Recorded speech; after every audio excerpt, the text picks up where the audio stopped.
ദൈവം തെളിയിക്കുവാൻ തക്കവണ്ണം ദൈവത്തിന് പ്രസാദമായി തീർന്നു. ദൈവം ചെയ്ത എല്ലാ ഉപകാരങ്ങൾക്കും 1000 നന്ദി ഇന്ന് രാത്രിയിലും അർപ്പിക്കുന്നു. സർവശക്തനാ ദൈവം നമ്മെ ഐശ്വര്യമായിട്ട് കർത്താവ് മാനിക്കട്ടെ. നമ്മൾ ഈ വാസപ്രാർത്ഥനയിൽ 2 വിധമായ വിഷയം വെച്ചാണ് നമ്മൾ ശുശ്രൂഷിപ്പാൻ തക്കവണ്ണം ഇടയാക്കിയത്. ഒന്ന്, കർത്താവിൻ്റെ തിരുസഭ എന്ന വിഷയവുമായിട്ട് ബന്ധപ്പെട്ട് നാം കഴിഞ്ഞ രാവിലെയും വൈകിവിളയുമായിട്ട് ചിന്തിപ്പാൻ കർത്താവ് സഹായിച്ചു. അതിൻ്റെ ഏകദേശമുള്ള സ്തോത്ര ചിന്തകൾ നമ്മുടെ അകത്തേക്ക് പരിശുദ്ധാത്മാവ് ദൈവം വെളിപ്പെടുത്തി തന്നു. നാം ഇന്ന് രാവിലെ ചിന്തിച്ച വാക്ക് രണ്ടാമത്തെ വിഷയമാണ് ദൈവസഭ കൃപാവരത്തിലും ദൈവിക താലന്തിലുകളും തികഞ്ഞ സഭയാക്കി ദൈവാത്മാ തീർക്കണമെന്ന വാക്കാണ്. എന്ന് പറഞ്ഞാൽ ദ വാല്യുബിൾ ചർച്ച്, പ്രാധാന്യമുള്ള സഭ എന്ന പദം. അപ്പോൾ തന്നെ പ്രാധാന്യമുള്ള സഭ എന്ന് പറഞ്ഞാൽ അർത്ഥം പ്രാധാന്യമുള്ള വിശ്വാസികൾ എന്നാകുന്നു. ഒന്നുകൂടി പറഞ്ഞാൽ ഓർഡിനറി എന്ന പദം മാറിയിട്ട് എക്സ്ട്രാ ഓർഡിനറി എന്ന പദത്തിലേക്ക് വന്നു. ഒരു സാധാരണക്കാരനായ വിശ്വാസി എന്ന പദം വിട്ടിട്ട് അസാധാരണമുള്ള കഴിവുള്ള വിശ്വാസി എന്ന നിലയിലേക്ക് പരിശുദ്ധാത്മാവ് നമ്മളെ കൊണ്ടുവരുവാൻ കർത്താവിനെയാക്കി. അപ്പോൾ ഈ ദൈവത്തിന്റെ താലന്തുകൾ അല്ലെങ്കിൽ ദൈവത്തിന്റെ വരങ്ങൾ ഒരു വ്യക്തി പ്രാപിച്ചെടുക്കുന്നുവെങ്കിൽ ആ ദൈവത്തിന് വരമുള്ള വ്യക്തിയെ ആർക്കും ഒരു മേഖലയിൽ നിന്നും മാറ്റി നിർത്തുവാൻ തക്കവണ്ണം പറ്റില്ല. കാര്യം അത് പ്രാപിപ്പാൻ അവർ കൊടുത്ത വില, അത് പ്രാപിച്ചപ്പോൾ അവർക്കുണ്ടാകുന്ന ബെനിഫിറ്റ് എന്ന് പറഞ്ഞാൽ സാമ്പത്തിക നേട്ടമല്ല ഞാൻ ഉദ്ദേശിച്ച വാക്ക്. അത് സമൂഹത്തിലും സഭയിലും അത് വ്യത്യസ്ത എന്ന ചിന്തയിലേക്ക് സ്വന്തം അവരെ കൊണ്ടുവരുവാൻ തക്കവണ്ണം കാരണമാക്കുന്നു. നമുക്കറിയാം ദൈവത്തിന്റെ ശബ്ദം കേട്ട് മാനസാന്തരപ്പെടുവാൻ തക്കവണ്ണം താല്പര്യപ്പെട്ടിരിക്കുന്ന കൊർന്നേലിയോസ് എന്ന് പറയുന്ന ഒരു മനുഷ്യനെ അപ്പോസ്തലപ്രവൃത്തി 10-ാമത്തെ അധ്യായത്തിൽ നാം കാണുന്നു. അപ്പോസ്തലർ 10-ാം അധ്യായത്തിനകത്ത് കൊർന്നേലിയോസ് എന്ന വലിയ വിലപ്പെട്ട ജാതിയിലാണെങ്കിലും ദൈവത്തിന്റെ ഭക്തൻ, പ്രാർത്ഥിക്കുന്നവൻ, ധർമ്മം കൊടുക്കുന്നവൻ, ദൈവത്തിന്റെ പ്രമാണത്തിന് വേണ്ടി നിൽക്കുന്ന വ്യക്തി, എല്ലാത്തിനും മുൻപ് നിൽക്കുന്ന വ്യക്തിയാണ്. പക്ഷേ കർത്താവിന്റെ ന്യായപ്രമാണത്തിന്റെ ശക്തിയോ അതല്ലെങ്കിൽ ദൈവത്തിന്റെ ഉപദേശത്തിന്റെ സംഗതിയിലേക്കോ താൻ വരുവാൻ തക്കവണ്ണം കഴിയുന്നില്ല എന്ന് ബോധ്യപ്പെട്ടപ്പോൾ അതിന് പറ്റിയ വ്യക്തി ആരെന്ന് പരിശുദ്ധാത്മാവ് കൊർന്നേലിയോസിന് തന്നെ വെളിപ്പെടുത്തി കൊടുത്തു. കൊർന്നേലിയോസ് പറഞ്ഞ വാക്കാണ്. കൊർന്നേലിയോസിന് പരിശുദ്ധാത്മാവ് പറഞ്ഞു, നിന്റെ ഈ ദൈവികമായ മുന്നേറ്റത്തിന് അല്ലെങ്കിൽ ആത്മീക മുന്നേറ്റത്തിന് ഈ കാലത്ത് പറ്റിയ ഒരു വ്യക്തി ഉണ്ടെങ്കിൽ അത് പത്രോസ് എന്ന് പറയുന്നത് ശീമോൻ പത്രോസ് ആണ്. അതുകൊണ്ട് നീ അവനെ കണ്ടിട്ടില്ല, നീ അവനെ കുറിച്ച് കേട്ടിട്ടില്ല, പക്ഷെ അവൻ തോൽക്കനായ ഒരു മനുഷ്യന്റെ കൂടെ കടൽക്കര താമസിക്കുന്നു എന്ന് പരിശുദ്ധാത്മാവ് ഗൂഗിൾ മാപ്പ് കൊടുത്തിട്ട് അവനെ പറഞ്ഞു വിട്ടു. എന്നിട്ട് കണ്ടുപിടിച്ച് അവനെ വരുത്തിയിട്ട് വീട്ടിൽ അവരെല്ലാം കൂടി വന്നിരുന്ന് വരമുള്ള ശക്തിയുള്ള വ്യത്യസ്ത ശബ്ദത്തിന് ഉടമസ്ഥനായ പത്രോസ് എന്ന വിലപ്പെട്ട അഭിഷക്തനെ ആ കുടുംബത്തിൽ കയറ്റി ദൈവത്തിന്റെ ശബ്ദം പറഞ്ഞ മാത്രയിൽ തന്നെ ആ കൊർന്നേലിയോസും കൂടെയുള്ള ഒരു കുടുംബക്കാരും മുഴുവനും രക്ഷിക്കപ്പെട്ട് സ്നാനപ്പെട്ട ദൈവസഭയുടെ അംഗമായി മാറി. അവൻ പത്രോസ് ഉണ്ടെന്നും പത്രോസാണ് അന്നത്തെ ഏറ്റവും വാല്യുബിൾ പേഴ്സൺ എന്നും ദൈവത്തിന്റെ പരിശുദ്ധാത്മ വെളിപ്പെടുത്തി കൊടുത്തത് കൊണ്ടാണ് കൊർന്നേലിയോസ് അദ്ദേഹത്തെ വെളിപ്പാടിയാക്കിയത്. ഓർത്തോണ്ടോ, നമ്മുടെ സഭയിലും നമ്മുടെ ദേശത്തിലും നമ്മുടെ സമൂഹത്തിലും ചിലർക്കെങ്കിലും വെളിപ്പെടുത്തി കൊടുക്കണം. നിന്റെ വിഷയത്തിൽ പ്രാർത്ഥിച്ച് അരുളപ്പാട് തരാൻ, നിനക്ക് വേണ്ടി ഉപദേശം തരാൻ, നിന്നെ നേർവഴിക്ക് നടത്താൻ ഇന്ന വീട്ടിൽ, ഇന്ന ദേശത്ത്, ഇന്ന പട്ടണത്തിൽ, ഇന്ന സഭ, ഇന്ന വ്യക്തിക്ക് മാത്രമേ പറ്റൂ എന്നുള്ള കാര്യം ദൈവം വെളിപ്പെടുത്തി കൊടുത്തു കഴിഞ്ഞാൽ അവിടെ നടുവിൽ നാം വ്യത്യസ്തരായി മാറുകയാണ്. കരമുയർത്തി കർത്താവിന് സ്തോത്രം പറയാമോ? ഇന്ന് രാത്രിയിൽ ദൈവിക ശുശ്രൂഷയിൽ നിൽക്കുന്ന പ്രിയപ്പെട്ടവരോട് പരിശുദ്ധാത്മാവ് പറയുന്ന വാക്കാക്കുന്നു. ഇന്നും ദൈവം ചില പത്രോസുമാരെ തെളിയുന്നുണ്ട്, ചില പൗലോസുമാരെ ദൈവം തെളിയുന്നുണ്ട്, ഇന്നും ചില ഇരമ്യാവുമാരെ ദൈവം തെളിയുന്നുണ്ട്, ഇന്ന് യെശയ്യാവുമാരെ ദൈവം തെളിയുന്നുണ്ട്, ഇന്നും ചില അഭിഷിക്തന്മാരെ ദൈവം തെളിയുന്നുണ്ട്. അങ്ങനെ ദൈവത്തിന്റെ കൃപാവരത്തിനകത്ത് മുഴുകി നിൽക്കുന്ന വ്യക്തികളെ സമൂഹത്തിന് വേണമെന്നുള്ളത് സമൂഹത്തിന്റെ ആവശ്യമുള്ളത് പോലെ തന്നെ ദൈവത്തിനും അവരെ ആവശ്യമുണ്ട്. സ്വതന്ത്ര ദൈവത്തിന് പകരക്കാരനായി പോകുവാൻ ദൈവം പറഞ്ഞാൽ അത് പോയി സംസാരിച്ച് ക്ലിയറാക്കി ആമേൻ മനുഷ്യന്റെ കൈയെ ദൈവത്തിന്റെ കൈയെ പിടിച്ച് ആമേൻ ഒന്നിപ്പിക്കാൻ തക്കവണ്ണമുള്ള ചില മീഡിയേറ്റർമാരായ താലത്തുള്ളവരെ ദൈവത്തിന് ആവശ്യമാണ്. അതിൽ വ്യക്തി ഞാനാണെന്ന് ഈ ഉപവാസ പ്രാർത്ഥന നമ്മൾ തീരുമാനിച്ചു കഴിഞ്ഞാൽ ഈ പ്രാർത്ഥന കഴിഞ്ഞാൽ പോകുമ്പോൾ ആമേൻ കർത്താവിന്റെ കൈയെയും മനുഷ്യന്റെ കൈയും കൂട്ടിച്ചേർക്കുന്ന ഒരു ആത്മീക താലത്തുള്ള വിശാല ഹൃദയമുള്ള വ്യക്തിയാക്കി ദൈവം നമ്മെ തീർത്തു കഴിഞ്ഞാൽ നമ്മെ അവിടെ മുമ്പാകെ മാനിക്കും. കരമൊന്ന് തട്ടി ആ ദൂതിന് മുമ്പാകെ സ്തോത്രം ചെയ്യാമോ? കർത്താവേ, അങ്ങനത്തെ ഒരു ഭയം, അങ്ങനത്തെ ഒരു സവിശേഷമായ ശുശ്രൂഷ, അങ്ങനത്തെ സവിശേഷമായ സ്വഭാവം, ഒരു വിശാലമായ ഹൃദയം, അങ്ങനെ വിശാലമായ കാഴ്ചപ്പാടുകൾ, ഒരു വൈഡ് വിഷൻ, ഒരു വിശാലമായ ഹൃദയം എനിക്ക് തന്ന് ഒരു വിശാലമായ ദർശനം തന്നാൽ അത് എന്നെ കൊണ്ട് അനേകർക്ക് പ്രയോജനപ്പെടത്തക്കവണ്ണം ദൈവത്തിന്റെ പരിശുദ്ധാത്മാവ് അവനെ ഉപയോഗിക്കും. അതിന് രണ്ട് പക്ഷമില്ല.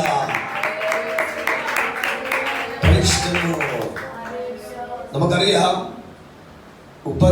പുറപ്പാട് പുസ്തകം 2, 3, 4 അധ്യായങ്ങൾ വായിച്ചു കഴിഞ്ഞാൽ 1-ാം അധ്യായത്തിന്റെ അവസാനം മുതൽ തുടങ്ങുന്നുണ്ട്.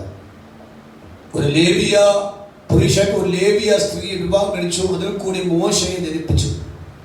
മോശ ജനിച്ചത് കൊണ്ട് ഒറ്റ കാരണത്താൽ മാത്രമല്ല, അവയെ എബ്രായ പിള്ളേർ ആൺകുട്ടികളെല്ലാം ആരോഗ്യദ്രവത്തന്മാർ അറിഞ്ഞിട്ട് അവരെ കൊല്ലാത്തക്കവണ്ണം ഫറവോൻ പ്രഖ്യാപിച്ചു. അങ്ങനെ സൂതകർണിയായ സിപ്പായിയും പൂവാരിയും അതിനു വേണ്ടി ആക്കി വെച്ചു എന്ന് നമുക്ക് വായിക്കുമ്പോൾ കാണുന്നുണ്ട്. എന്നാൽ അതിനകത്ത് നിന്നും സുന്ദരനായ സൗന്ദര്യമുള്ളവനായ, അത് നോക്കണം, ആ വെളിപ്പാട് എനിക്ക് ചില അംശങ്ങൾ പറയുന്ന വെളിപ്പാടാണ്. ആമേ സുന്ദരനായ ലേവിയ പുരുഷൻ ലേവിയ സ്ത്രീ വിവാഹം കഴിച്ചു. അതിനകത്ത് ദിവ്യ സുന്ദരനായ സൗന്ദര്യമുള്ള മോശ കുഞ്ഞിനെ കണ്ടു. മോശ എന്ന പേരിട്ടതാരാ? ഫറവോന്റെ പുത്രിയാണ്. വെള്ളത്തിൽ നിന്ന് വലിച്ചെടുക്കപ്പെട്ടതിന് അർത്ഥമുള്ള മോശ എന്ന പേരിടുവാൻ കാരണമായി. അപ്പോൾ ആ കുഞ്ഞിനെ കണ്ടപ്പോൾ സൗന്ദര്യമുള്ള കണ്ടു. കൊല്ലാൻ ശില്പയ്ക്ക് പൂവയ്ക്ക് തോന്നിയില്ല. ഓർത്തോളം താലത്തുള്ളവരെ കൊല്ലാൻ ആർക്കും പറ്റത്തില്ല. ജന്മത്തിൽ തന്നെ ദൈവത്തിന്റെ ആത്മാവ് ആത്മീക സൗന്ദര്യം കൊണ്ട് പൊതിയപ്പെട്ടിട്ടുണ്ട്. ശത്രുക്കൾക്ക് പോലും അവരോട് പ്രീതി തോന്നുമെന്നാണ്. കരങ്ങളെ തട്ടി സ്തോത്രം ചെയ്യാമോ? ദിവ്യ സൗന്ദര്യമുള്ളവരായി, ദിവ്യ സ്വഭാവമുള്ളവരായി, ദിവ്യമായ താലത്തുള്ളവരായി സ്വന്തം നമ്മെ തെരഞ്ഞെടുത്തിട്ടുണ്ടെങ്കിൽ ആ തെരഞ്ഞെടുക്കപ്പെട്ടവരിക്ക് പോലും ശത്രുക്കൾ പോലും അവരെ മാറ്റി നിർത്താൻ കഴിയാത്ത രീതിയിൽ എവിടെ നിയമങ്ങൾ കട്ടിയായി വെളിപ്പെട്ടുവോ ആ നിയമം ആമി വെളിപ്പെട്ട സ്ഥാനത്തിൽ തന്നെ താലത്തുള്ളവരെ വളർത്താനായി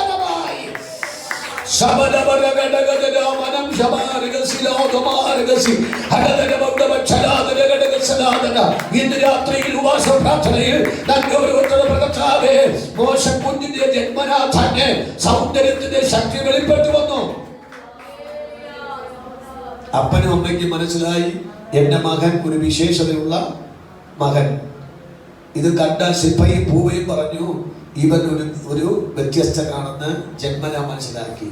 അതുകൊണ്ട് അവർ തന്നെ ഞാങ്ങടെ പെട്ടി ഉണ്ടാക്കി. ഞാങ്ങടെ പെട്ടി വാങ്ങിക്കൊണ്ടുപോകാനകത്ത് അകത്ത് പുറത്ത് കീഴ്തേച്ച് അതിനെ ആ കുഞ്ഞിനകത്ത് കിടത്തി ആ സ്തോത്രം ആ നദിയിലെ കൊണ്ട് ഇറക്കി വെച്ചു. അവിടെ മുഴുവനും ആ സ്തോത്രം ഈ ചീങ്കണ്ണികളുള്ള ക്രൂരമൃഗമുള്ളതാണ്. അതുകൊണ്ട് ഞാങ്ങളുടെ ദുഷ്ട ജന്തു എന്ന് സംഗീതത്തിന്റെ വാക്കിൽ ഞാങ്ങളുടെ ദുഷ്ട ജന്തു. ഓർത്തോണം, ദിവ്യ സുന്ദരൻ ഞാങ്ങളുടെ പോയാലും ദുഷ്ട ജന്തുവിന് തൊടാൻ പറ്റില്ല. നോക്കണം, വരമുള്ളവന്റെയും ദൈവത്തിന് താലത്തുള്ളവനെയും ശത്രുക്കൾക്ക് തൊടാൻ പറ്റില്ലെന്നാണ്. ഞാനതിനെ തിരുത്തി വിശാലമായി പറഞ്ഞു. എന്റെ സമയം അധികം പോകും, എങ്കിലും എനിക്ക് പറയാനൊക്കെ വേണം പറ്റും. അതുകൊണ്ട് ഓർത്തോണം. അപ്പൊ അതുകൊണ്ട് ഞങ്ങളുടെ ഇടയിലെ ദുഷ്ടജന്തു എന്ന് ശക്തിത്തിനകത്ത് പറയുന്നുണ്ട്. അപ്പൊ ഞങ്ങളുടെ ഇടയിൽ കൊണ്ടുവച്ചു. ഞങ്ങളുടെ കൊണ്ടുവച്ചപ്പോൾ അകത്തിരിക്കുന്ന താലത്തുള്ള കുഞ്ഞും വിശേഷതയുള്ള കുഞ്ഞും വരമുള്ള കുഞ്ഞുമെന്ന് അറിഞ്ഞപ്പോൾ ആ ഏരിയയിൽ പോലും ആരും വന്നില്ല. അവൻ ഒരു ദുഷ്ട ജന്തുക്കളും പ്രീതിയാണോ? ഒന്നിട്ട് പറഞ്ഞ എന്താണ് വാക്ക്? അകത്ത് ഞങ്ങളുടെ അകത്ത് ഞങ്ങളുടെ പെട്ടിക്ക് അകത്ത് ആരിപ്പുണ്ട്? മോശ കൊണ്ടുവന്ന താലത്തുള്ള ദിവ്യ സൗന്ദര്യം അവതരിപ്പുണ്ട്. ആ ഞാങ്ങളെ പെട്ടിയെ കൊണ്ട് ഞാങ്ങളെ കൊണ്ട് വെച്ചു. അപ്പൊ ആ ഏരിയയിൽ പോലെ ആരും വന്നില്ല. ഒരു ദുഷ്ട ജന്തുക്കൾ വന്ന് കൊല്ലാൻ തോന്നിയില്ല. അതിന് പകരം ആര് വന്നു? അവൻ കുളിക്കാൻ തക്കവണ്ണം, അവിടെ നീരാടി കുളിക്കാൻ തക്കവണ്ണം ഫറവോന്റെ പുത്രിയാണ് ആദ്യം അയച്ചത്. ഇന്ന് രാത്രി ഓർത്തോണം, ശത്രുവിനെ അല്ല ആദ്യം കണ്ടത്, അവൻ വളർത്തുന്ന വ്യക്തിയാണ് കണ്ടത്. ഇന്ന് രാത്രി ഓർത്തോണം, ദൈവത്തിന്റെ അധികാരമുള്ളത്തോളം, ദൈവത്തിന്റെ താലത്തുള്ളിടത്തോളം, ദൈവത്തിന്റെ വരമുള്ളിടത്തോളം അവൻ നമ്മെ നശിപ്പിക്കാൻ ദുഷ്ട ജന്തുവിന് കഴിയത്തില്ല. അവൻ ദുഷ്ട പിശാചിന് കഴിയത്തില്ല, മന്ത്രവാദത്തിന് കഴിയത്തില്ല, ശബ്ദവാദത്തിന് കഴിയത്തില്ല. ഉദരത്തിനകത്ത് തലപൊക്കുന്നത് ദുഷ്ട പിശാചിന്റെ ഒരിക്കലും കഴിയത്തില്ല. അതിന് പകരം വളർത്താനുള്ളവരെ ദൈവം കാണിക്കുക, വളർത്താനുള്ള കൈകായി കൊടുക്കുക.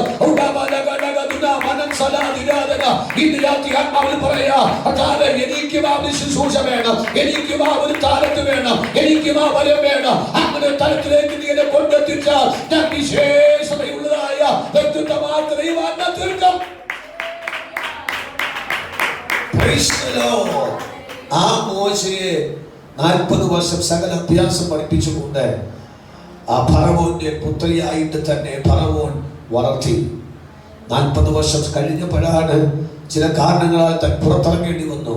പുറത്തിറക്കിയ കാരണം ഇവൻ പുറത്തിറങ്ങിയേ പറ്റും, ഇല്ലെങ്കിൽ അകത്തിരുന്ന് പോകും.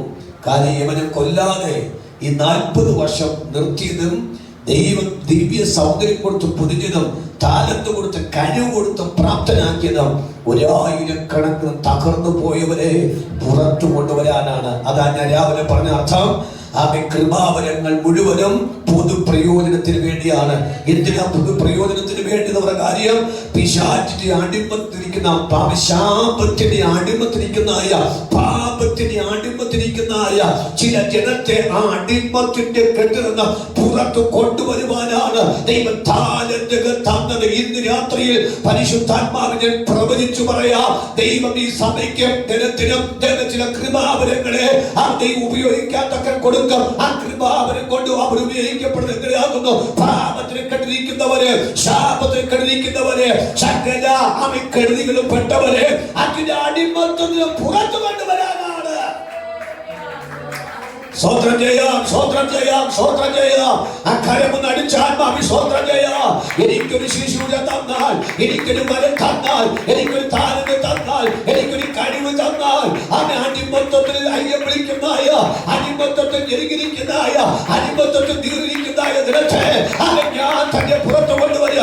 അവൻ തലമുറകളെ പറഞ്ഞാട്ടെ, കുഞ്ഞുങ്ങൾ പറഞ്ഞാട്ടെ, മാതാപിതാക്കൾ പറഞ്ഞാട്ടെ, അവൻ ഞാൻ അവരെ പുറത്തു കൊണ്ടുവരും, ഞാൻ അവരെ പുറത്തു കൊണ്ടുവരും. അടിമ ചങ്ങലയിൽ നിന്ന് പൊട്ടിച്ചു പുറത്തു കൊണ്ടുവരും. 40 വർഷം കഴിഞ്ഞ് പുറത്തെടുത്തു. 40 വർഷം മരുഭൂമിയിലെ ജീവിത നിലവാരം ബോധ്യപ്പെടുത്തി. അടുത്ത 3ാമത്തെ 40-നകത്ത് പരിശുദ്ധാത്മാവ് ജനത്തെടുത്ത് കൈ കൊടുത്തു. ജനത്തെ കൈ കൊടുത്തപ്പോൾ ആദ്യമൊക്കെ എനിക്ക് വിക്കനാണെന്നൊക്കെ പറഞ്ഞ് ഒഴിവെഴു പറഞ്ഞെങ്കിൽ പറഞ്ഞു, നിനക്ക് നാവിനെ പ്രശ്നമുള്ളൂ, ആത്മാവിന് പ്രശ്നമില്ല. നിന്റെ നാവിനെ പ്രശ്നമുള്ളൂ, നിന്റെ ബുദ്ധിക്ക്, നിന്റെ ശക്തിക്ക്, നിന്റെ വെളിപ്പാടിനും അർത്ഥമില്ല. നിനക്ക് അല്പം ഒരു ബുദ്ധിമുട്ട് ശരീരത്തുണ്ടായിരിക്കാം, നിനക്ക് അല്പം ഒന്ന് കഴിവ് കുറവ് കൊണ്ട് തോന്നുമായിരിക്കാം. പക്ഷെ അതിനേക്കാളും 1000 മടങ്ങ് അഭിഷേകത്തിന്റെ തലമേലിപ്പോണ്ട്, അതിനേക്കാട്ട് 1000 മടങ്ങ് അധികാരം നിന്റെ മകത്തിരിപ്പോണ്ട്, അതിനേക്കാട്ട് 1000 മടങ്ങ് കാഴ്ചപ്പാടകത്തിരിപ്പോണ്ട്, അതിനേക്കാട്ട് 1000 മടങ്ങ് ധൈര്യം അകത്തിരിപ്പോണ്ട്. അതുകൊണ്ട് നിന്റെ നാവിനാണ് പ്രശ്നമുള്ളത്. പക്ഷെ നിന്റെ കഴിവിന് പ്രശ്നമില്ല, നിന്റെ അധികാരത്തിന് പ്രശ്നമില്ല, നിന്റെ വെളിപ്പാടിന് പ്രശ്നമില്ല, നിന്റെ കാഴ്ചപ്പാടിന് പ്രശ്നമില്ല. കരമടിച്ചു നാന്മാൽ പറഞ്ഞാട്ട് ചിലപ്പോൾ സമ്പത്തില്ലായിരിക്കുക, ചിലപ്പോൾ ഭാഷാപരമില്ലായിരിക്കുക, ചിലപ്പോൾ നല്ല കുടുംബത്തിരിച്ചില്ലായിരിക്കുക, ചിലപ്പോൾ നല്ല അതേ ഭാഷകൾ കൈകാര്യം സംസാരിക്കാനുള്ള അതേ കഴിവില്ലായിരിക്കുക. പക്ഷെ ദൈവം അകത്ത് വെച്ചിരിക്കുന്ന അധികാരം 1000 മടങ്ങാണ്, അകത്ത് വെച്ചിരിക്കുന്ന കാഴ്ചപ്പാട് 1000 മടങ്ങാണ്, ധൈര്യം 1000 മടങ്ങാണ്. ആദ്യം നമ്മുടെ അകത്തേക്ക് പരിശുദ്ധാത്മാവ് വെച്ചിട്ടുള്ള മോക്ഷം നമുക്ക് ഇന്ന് രാത്രി ഉണ്ടെങ്കിൽ പറയാം, ഞാൻ ചെയ്യാം, എനിക്ക് ചെയ്യാൻ പറ്റും.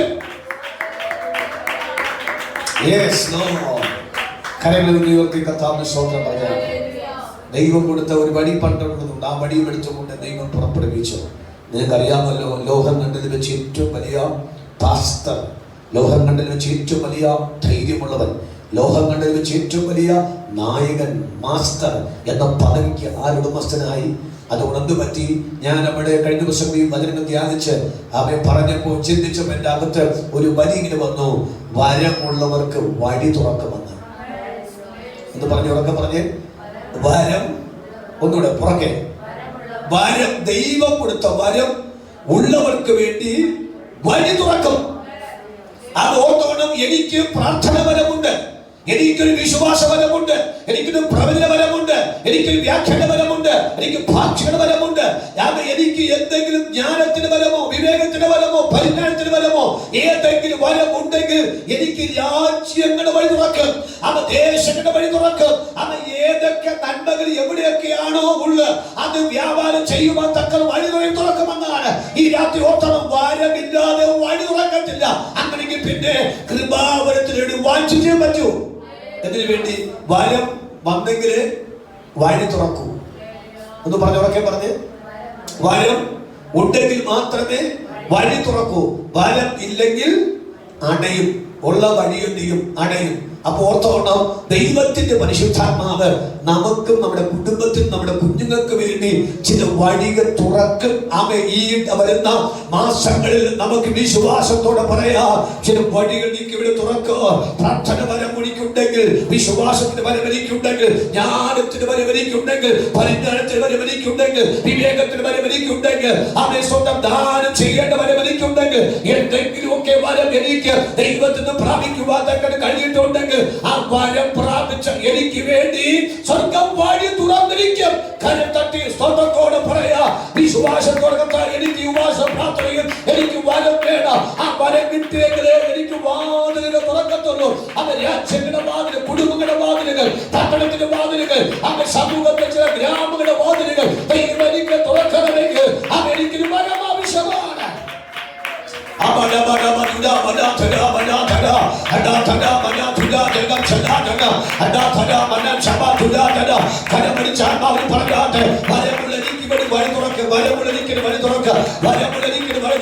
തലമുറയ്ക്ക് വേണ്ടി അവർക്ക് ദൈവം കൂടെ കാലത്ത് നിമിത്തം വഴി തുറക്കുക.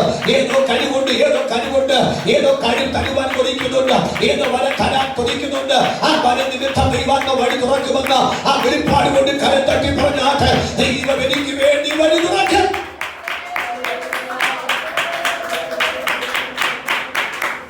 വരമുള്ളവന് വഴി തുറക്കും.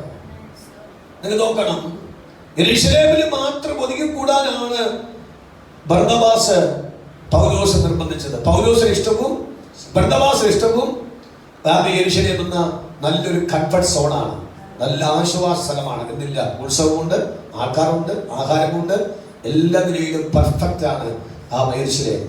അതുകൊണ്ട് ബർന്നബാസിന് ഭയങ്കര ഇഷ്ടമാണ്. അതുപോലെ തന്നെ തന്റെ കൂട്ടുകാരനെയും കൊണ്ട് നിർത്താൻ തോന്നി. എവിടെ നിർത്തേക്ക് വേണ്ടി? അവിടെ നിർത്താൻ, യേശുവിനെ നിർത്താൻ തോന്നി. അപ്പോഴാണ് ചെറിയ ഒരു സംസാരത്തിൻ്റെ അകത്ത് അവർ തമ്മിൽ പൊരുത്തക്കേട് വന്നപ്പോൾ ദൈവം അവന് വേണ്ടി അവൻ സ്വപ്നം പോലും കാണാത്ത ഒരു വാതിൽ കർത്താവ് തുറന്നു. ഒന്ന് നോക്കി വായിച്ച് 16-ാമത്തെ പുറപ്പാകെ 1 കൊരിന്ത്യർ ലേഖനം 16-ാം അധ്യായത്തിന്റെ സ്തോത്രം 9-ാമത്തെ വാക്യം വായിച്ചട്ടെ. 9-ാമത്തെ വാക്യം പിന്നെ ആ വിഷയത്തിന്റെ ബന്ധമല്ല, വേറെ വെളിപ്പാടാണ്. വായിച്ചതാണ്, എനിക്ക് വലിയതും സഫലമാകുന്നൊരു വാതിൽ തുറന്നിരിക്കും. നോക്കണം, അപ്പൊ നോക്കണം, ഒരു ഭാഗത്ത് നിൽക്കാൻ തോന്നി, ഒരു ഭാഗത്ത് കംഫർട്ട് സോൺ തോന്നി. പക്ഷെ അവിടെ എനിക്ക് അത്ര നന്മയെന്ന് ദൈവ നിയോഗമായിരുന്നില്ല. പക്ഷെ ദൈവം ലുസ്ത്രയ്ക്ക് ദർബയ്ക്ക് വേണ്ടി ദൈവം വഴി തുറന്നു കൊടുത്തു. വഴി തുറന്നു കൊടുത്തപ്പോഴാണ് സ്തോത്രം വ്യത്യസ്തമായ സ്വഭാവമുള്ള, ആത്മീയരായ, പ്രാർത്ഥനപരമുള്ള, വിശ്വാസപരമുള്ള ആ വിശുദ്ധിയുടെ ജീവിക്കുന്നതായ കുടുംബങ്ങളെ കാണാൻ തുടങ്ങി. അപ്പൊ അതുകൊണ്ട് ഇന്ന് രാത്രി ഓർത്തോണം, ദൈവം ചില വ്യക്തികൾ നമ്മൾ ഒതുക്കി നിർത്താൻ തോന്നുമ്പോൾ താനെന്നുള്ളവരെ ഒതുക്കി നിർത്താൻ പറ്റില്ല, വരമുള്ളവരെ ഒതുക്കി നിർത്താൻ പറ്റില്ല. ഇന്ന് രാത്രി ആത്മാവിനെ പ്രവചിച്ചു പറയാ, ദൈവസഭയ്ക്കകത്ത് ആരാധിക്കുന്ന ദൈവമക്കളായ തലമുറകൾ ദേശം വിട്ട്, രാജ്യം വിട്ട് ദൈവത്തിന്റെ പദ്ധതിക്ക് വേണ്ടി ചില വഴികൾ തുറന്നു വെച്ചിട്ടുണ്ട്. എനിക്ക് വലിയത് സഫലമാകുന്ന ഒരു വാതിൽ തുറന്നിരിക്കുന്നു. അതോട് എതിരാളികൾ പറയാതിരിക്കാം. പക്ഷെ താനെന്നുള്ള ദൈവമക്കളെ, വരം പ്രാപിച്ച ദൈവമക്കളെ അവനെ ഒതുക്കി നിർത്തുവാൻ ആർക്കും കഴിയത്തില്ല എന്ന് ഇന്ന് രാത്രി ദൈവസഭ തിരിച്ചറിഞ്ഞ് കരം തട്ടി ആ ദൂതിനെ സ്വീകരിച്ചു പറഞ്ഞാട്ട്, യേശു കർത്താവേ, ഞാനത് റിസീവ് ചെയ്യുന്നു, ഞാൻ ആ ദൂതിനെ സ്വീകരിക്കുന്നു. യഹോവ എനിക്ക് വേണ്ടി വലിയതും തലമുറയ്ക്ക് വേണ്ടി വന്നാല് വലിയതും സമരമായിരിക്കുന്നു. വാല് തുറന്നു വെച്ചിട്ടുണ്ട്, എതിരാളികൾ ഉണ്ടാകുന്നുണ്ട്, വെല്ലുവിളി അധികമായിട്ട് വരുന്നുണ്ട്. പക്ഷേ ഒരു വെല്ലുവിളിക്കും വരമുള്ളവനെ ഒതുക്കാൻ പറ്റില്ല. അതുകൊണ്ട് ആ പുസ്തകം പറയുന്ന വാക്ക് യൗവനക്കാരെയും ബാല്യക്കാരൊക്കെ എന്ത് ചെയ്യും? യൗവനക്കാരൊക്കെ ക്ഷീണിക്കും, പക്ഷെ യഹോവയെ കാത്തിരിക്കുന്നു പറഞ്ഞു. ഉപവാസ പ്രാർത്ഥന നമ്മൾ ഇങ്ങനെ പറഞ്ഞ വാക്കാണ്. ദൈവസനെ കാത്തിരുന്നു കഴിഞ്ഞാൽ കാത്തിരുന്നവർക്ക് കഴുകനെ പോലെ കിട്ടുമെന്നാണ് പറഞ്ഞേ. കഴുകനെ പോലെ ശക്തി കിട്ടുമെന്നാണ്. അവർ കഴുകനെ പോലെ ശക്തി കിട്ടിയാൽ ഞാൻ അതിന് ആ ചിറകിനെ വരങ്ങൾ കൊണ്ട് നിറയ്ക്കുകയാണ്. എത്ര വരമുണ്ട്? 9 വരം. 9 ഫലവും 9 വരവും ഉണ്ട്. 9 വരം ആ കഴുകന്റെ ചിറകിനകത്ത് ഞാൻ ഉണ്ടെന്ന് ഞാൻ പ്രഖ്യാപിക്കട്ടെ. അപ്പോൾ ഈ വരങ്ങൾ പ്രാപിക്കപ്പെട്ട ഒരു കഴുകൻ, അത് നാം ദൈവത്തിന് ഉപവസിച്ച് പ്രാർത്ഥിച്ചപ്പോൾ കഴുകനെ പോലെ നമുക്ക് എന്ത് കിട്ടി?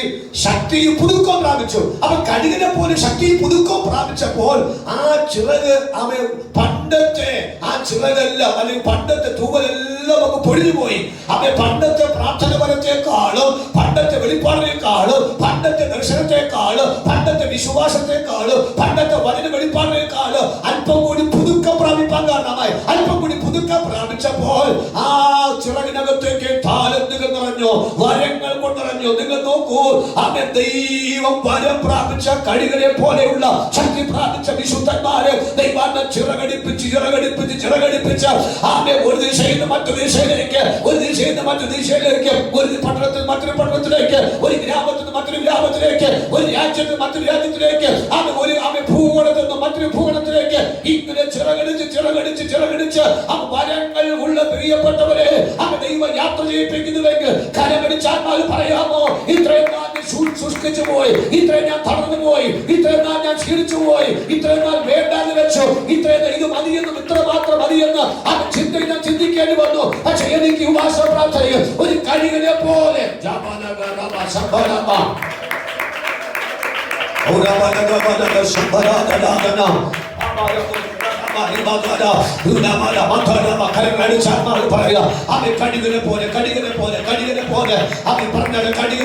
കടികനെ പോലെ അഭിഷേകത്തോടെ കടികനെ പോലെ ചിറകടിക്കട്ടെ. പുതുക്കം പ്രാപിക്കുന്ന കടികൾ, അത് ചൈതന്യം പ്രാപിച്ച കടികനെ പോലെ കാത്തിരുന്ന് ദൈവത്തിന്റെ വിടുതലിന്റെ ദൂരങ്ങൾ പ്രാപിച്ചവർ അത് സൃഷ്ടിച്ചു പോരുന്നില്ല. അവർ കടികന്മാരെ പോലെ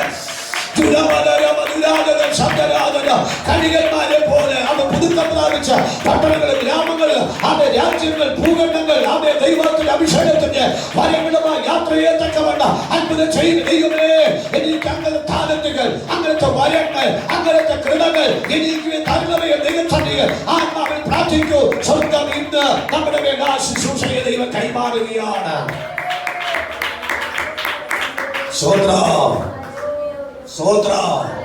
എത്ര പേർക്ക് സന്തോഷത്തോടെ ആ ദൂരം എടുക്കാൻ പറ്റും? അപ്പൊ വരമുള്ളവർക്ക് വഴിയെ തുറക്കും. ആ വഴി എന്താ പറഞ്ഞ വാക്കാണ്? വലിയ വഴി, സഫലമാകുന്ന വഴി. വലിയ വഴി സഫലമാകുന്ന സക്സസ് ആണ്. അത് നാരോ വേ അല്ല, അത് വലിയ ബിഗ് വേ, വലിയ വിശാല വഴിയാണ്. അപ്പൊ അങ്ങനെ ഒരു വഴി ദൈവം തുറക്കുന്നുവെങ്കിൽ ഇനി ചോദിക്കാം, മോനെ നീ എങ്ങനെ ഈ വരങ്ങൾ പ്രാപിച്ചത്? ആ വരം പ്രാപിക്കുമ്പോൾ ഓർത്തോണം, ആരും അറിയാതെ ആഹാരം മാറ്റിവെച്ച്, ഉറക്കം മാറ്റിവെച്ച്, വിശ്രമം മാറ്റിവെച്ച്, സ്തോത്രം, സുഖ സൗകര്യങ്ങൾ മാറ്റിവെച്ച് തമ്പുരാന്റെ മുമ്പിൽ കഴുകൻ മാറിയിരുന്ന് ആ പുതുക്കം പ്രാപിക്കാൻ തക്കവണ്ണം ചിറകിനെ വീണ്ടും പുതുക്കുവാൻ തക്കവണ്ണം ശല്യമില്ലാത്തിടത്ത് പോയിരുന്ന് പ്രാർത്ഥിച്ചാണ് ഇതെല്ലാം പ്രാപിച്ചത്. ഇനി പ്രാപിച്ച ദൈവത്തിന്റെ ഗിഫ്റ്റായ ഈ വരങ്ങൾ കൊണ്ട് ഉപയോഗിക്കുമ്പോൾ എതിരാളികളുണ്ട്, ആശ്രയക്കാരുണ്ട്, മത്സരികളുണ്ട്, അപരാധം പറയുന്നതുണ്ട്, പരിഹസിക്കുന്നതിലുണ്ട്, അത് ഒറ്റപ്പെടുത്തുന്നുണ്ട്. പക്ഷെ ആത്മാവിൽ ഞാൻ ദൂത് പറയാം, അത് അവൻ വിജയിക്കുമോ? ഇല്ല. സാത്താൻ എത്രമാത്രം അവൻ മതില് കെട്ടി പൊക്കിയാലും താലന്തുകൾ ദൈവം നൽകിയിട്ടുള്ള വരങ്ങൾ പ്രാപിക്കപ്പെട്ട ദൈവത്തിന്റെ അഭിഷക്ത കുടുംബങ്ങളെയോ തലമുറയോ മതില് കെട്ടി ഒതുക്കാൻ പറ്റില്ല, അപരാധങ്ങൾ ഒതുക്കാൻ പറ്റില്ല. കാരണം ദൈവം കൊടുത്ത താലന്തുമായിട്ട് അവർ പുറപ്പെട്ടേ പറ്റൂ. സ്വതന്ത്രം ചെയ്യാം. അപ്പൊ യഹോവയെ കാത്തിരിക്കുന്നവർ ശക്തിയെ പുതുക്കി എന്ത് കിട്ടും? വരങ്ങൾ കിട്ടും. വരം കിട്ടി എന്ത് നിൽക്കും? വാതിലുകൾ എന്ത് ചെയ്യും? തുറക്കും. വാതിൽ തുറന്നു കഴിഞ്ഞാൽ നമ്മുടെ സ്ഥിതികളെല്ലാം ദൈവം മാറ്റും. പറഞ്ഞാൽ എന്ത് മാറ്റും? നമ്മുടെ ആത്മീയമായ സ്ഥിതികൾ, ദാസ്യസ്ഥിതികൾ, അടിമത്വ സ്ഥിതികൾ, ഇങ്ങനെ പല സ്ഥിതികളുണ്ട്. അവൻ കടഭാരന്റെ സ്ഥിതികൾ, ഞെരുക്കുന്ന സ്ഥിതികൾ, ശൂന്യന്റെ സ്ഥിതികൾ, ഇല്ലായ്മ, അവൻ കൈകളെല്ലാം ശൂന്യമായിരിക്കുന്നു. അതൊക്കെ ദൈവാത്മാവ് അങ്ങ് മാറ്റി തന്നാൽ നമ്മൾ ഒരു വെറൈറ്റി ആയി മാറിയില്ലേ? നമ്മൾ വ്യത്യസ്ത വ്യക്തിയായി മാറിയില്ലേ? അതല്ല ദൈവത്തിന്റെ ഏറ്റവും വലിയ മേഖല. ഇന്ന് രാത്രിയിൽ, ഈ ഉപവാസത്തിന്റെ രണ്ടാമത്തെ രാത്രിയിൽ, പരിശുദ്ധാത്മാവിൽ ഒരു പ്രവചന ശബ്ദത്തോടെ ഞാൻ ആ ദൂത് നിങ്ങൾക്ക് ഇവിടെ കൈമാറുന്നു. വഴി തുറക്കും. വരം പ്രാപിച്ച വഴി തുറക്കും. എങ്ങനെയെങ്കിൽ ഈ വരുന്ന മാസങ്ങളിൽ നമുക്ക് പറയാം, ദൈവമേ, ഞാൻ വിശ്വസിക്കുന്നു, എനിക്കും എന്റെ തലമുറയ്ക്കും എന്റെ സഭയ്ക്ക് എന്റെ കുടുംബത്തിന് വേണ്ടി ദൈവം വഴി തുറന്നിരിക്കും. വഴി തുറന്നിരിക്കും. ഇനി ഒരു വ്യക്തിക്ക് പോലും തടയാൻ പറ്റില്ല. ഒരു വ്യക്തിക്ക് പോലും മാറ്റാൻ പറ്റില്ല. Hallelujah, hallelujah, hallelujah.